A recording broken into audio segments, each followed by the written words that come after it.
ఓం ఓం శ్రీమాత్రే నమః. శ్రీ లలితా సహస్రనామ స్తోత్రం 130వ శ్లోకం. ఇచ్ఛాశక్తి జ్ఞాన శక్తి క్రియా శక్తి స్వరూపిణి సర్వాధారా సుప్రతిష్ఠా సదసద్రూపధారిణి. ఇచ్ఛా జ్ఞాన క్రియాశక్తి స్వరూపిణి. సర్వచరాచరమును సృష్టించినది పరమేశ్వరి.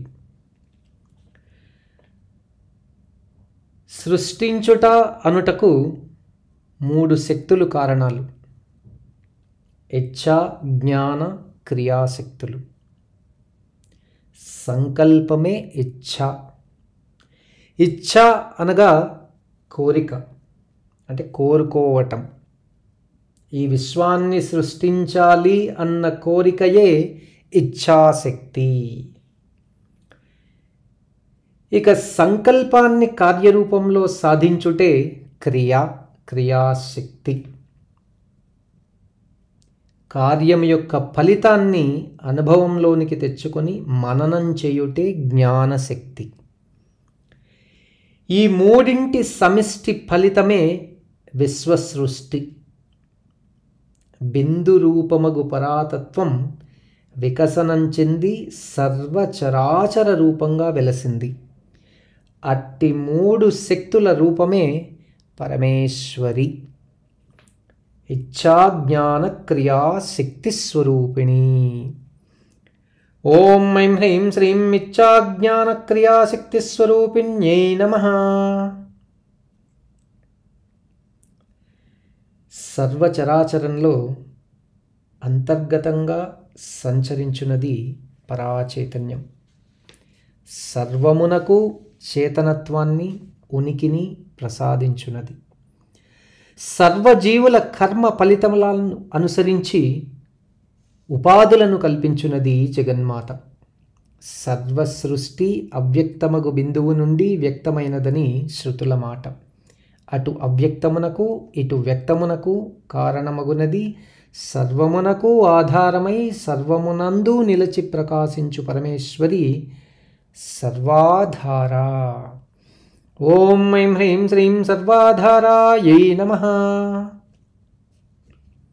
సుప్రతిష్ఠ.